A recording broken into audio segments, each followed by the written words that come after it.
The Philadelphia 76ers are officially back in the win column, notching a victory over the Dallas Mavericks in which Joel Embiid returned to the floor and produced a triple-double. However, the biggest story surrounding this team continues to be off the court, with KJ Martin seeming to be the latest member of the organization set to be set out in a trade. I want to break down what we know at this current point, the status of the trade, and why I think the Sixers have revealed their hand for what the long-term plans are at this current point. So let's jump right into things. I do want to start with the trade that we already do know went down, that being the Sixers sending away Caleb Martin in exchange for Quentin Grimes and a 2025 second-round pick there. And kind of the biggest appeal of this trade overall is a little bit of cap flexibility. And I do want to dig deeper into that in a second, but I do think this was a telling trade, setting the foundation for the next moves, and then we got an inkling for what those next moves very well. So it starts off leading up to the game shortly before tip-off tonight, once again before the Sixers took off the Mavs. We got this update from Kyle Neubeck saying the Sixers are updating KJ Martin to out with a trade pending, source tells me. More to come. And what did we get with that more to come? A couple of the national guys jumping in the mix here,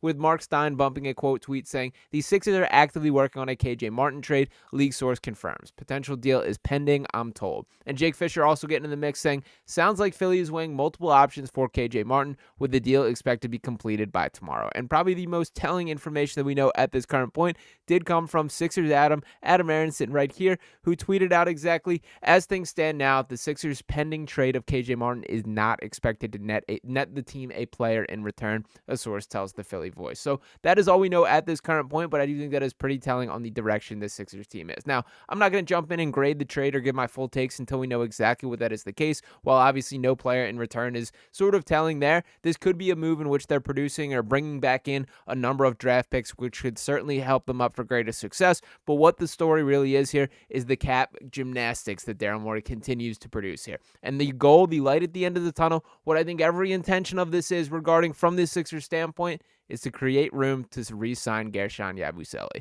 And I absolutely love that is the case there. Now, to stick on KJ Martin for a little bit here, this is a guy who I think has outperformed expectations this season. The numbers do not tell the complete story when it comes to what he brings to a basketball team, but averaging 6.4 points per game, 3.0 rebounds, shooting 61.6% from the field, still just 24 years old. There is some hope that he can grow into an even more improved player than what we are seeing. And the version of him that we have seen this year, although he has missed some time with injury as well, I've been impressed by that. I do think this is a guy who knows his role, is comfortable playing within the box that his skill set allows, doesn't try to do too much when he's out there, has some real deal plus athleticism, and again, at 24 years old, the ceiling is still there for him to continue growing. But for KJ Martin specifically, we kind of knew the deal going into the season, that he was re-signed last year, obviously came over in that James Harden deal initially, did not really carve out much of a role with the Sixers team for that first season, or really in the beginning of his tenure here, and then this offseason when he was a free agent, the Sixers elected to essentially make him a human trade exception, paying him above what his quote-unquote market value was, and then would give them the first half of the season to evaluate this roster before flipping him, along with picks if it attached to it, for whatever their perceived missing pieces. Well, unfortunately, this season has gone off the rails in a lot of different ways. And we've seen just 10 games combined in which Tyrese Maxey, Joel Embiid, and Paul George are all sharing the floor together. Obviously, the record is not remotely near where the Sixers want it, with them being at 11th place in their Eastern Conference. And it is fair to assess that you can't quite put your finger on what a missing piece would even look like for this roster. So with that being said, they are kind of kicking the can down the line, and the biggest story of the season has really been Guerschon Yabusele. So I do think that is the full deal here. Again, I don't want to jump into too many foregone conclusions until we know exactly what this trade is, what the numbers are, but to note a little bit of the Sixers cap situation as it currently stands, they did get under that first apron in the Caleb Martin deal, and that is a big deal as it pertains to your flexibility. I know in general, when you think about these, is that it's immediately thrown to owners just trying to be cheap or skimp out of money. That's not entirely the case. Sure, that has something to do with it, but it also comes with some real deal restrictions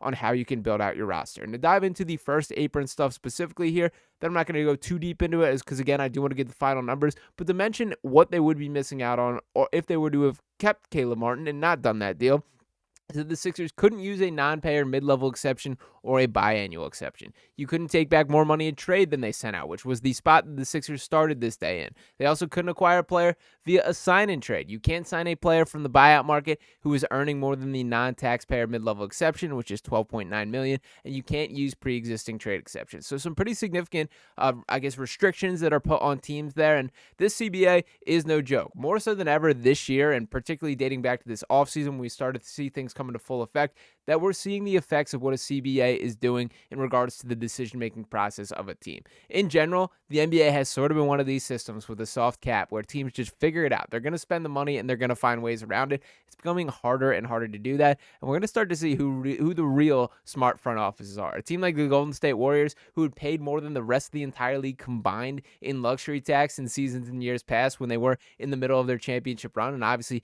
that worked out for them when you have Kevin Durant and Steph Curry and Draymond Green, Klay Thompson all on that roster there. You're paying a pretty penny, but it's worth it if you're producing the results. That kind of option is really no longer on the table for teams, and particularly, I think that's a huge reason why we're seeing trades like the Luka Doncic deal. There continue to be Kevin Durant trade reports circle around NBA circles. I do think this has a chance to be the craziest NBA trade deadline ever, and will be really interesting to see how things play itself out. But to stick purely on the Sixers outlook here, I do think that they are operating with a finance-first mindset for this trade deadline. And I don't think that is necessarily the worst thing in the world. If they can find a way to officially re-sign Guerschon Yabusele this summer, this is a home run deal. This is the right decision. But what I will say is just be careful about giving up on young talent just for the sake of giving up on them. There's still a risk that they go through this whole process, they clear all this route, and they still can't match what other teams are willing to. That even with this, and to pull up these restrictions again, it sort of is in this range, such as the mid-level exception for $12.9 million, that they're kind of carving out for Guerschon. Now, granted,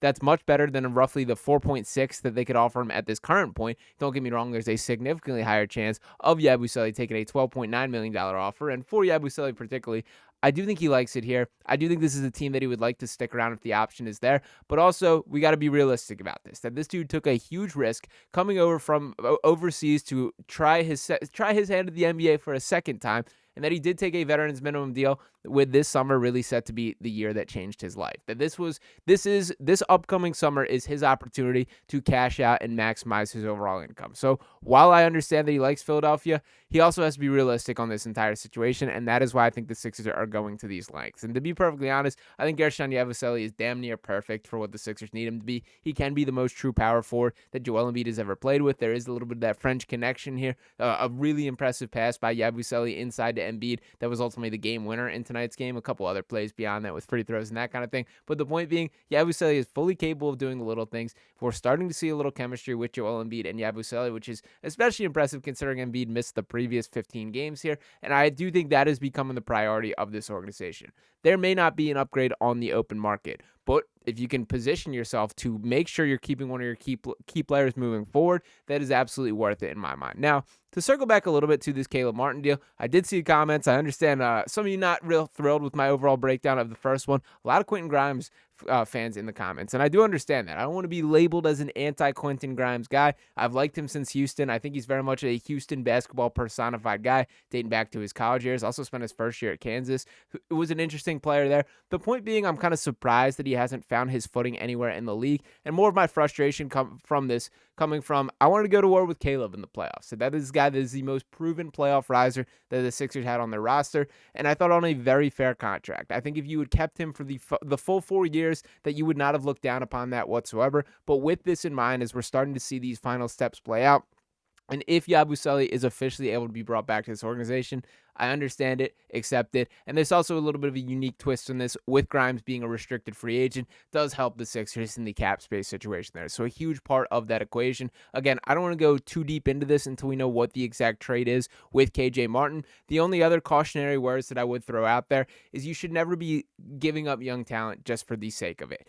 If they are able to recoup a couple draft picks and position themselves in the right way, I understand this being a great move, but I am a little nervous that they are, I guess, jumping at the gun to move on. And the worst case scenario, if this is to all go south, as kind of the season has as a whole, is if you do all these moves, you give up on KJ Martin, you traded Caleb Martin, both the Martins out the door, create this cap space, and then you still can't get to the level of contract options that Guerschon Yabusele is going to get outside the organization. That is a reality that we have to consider.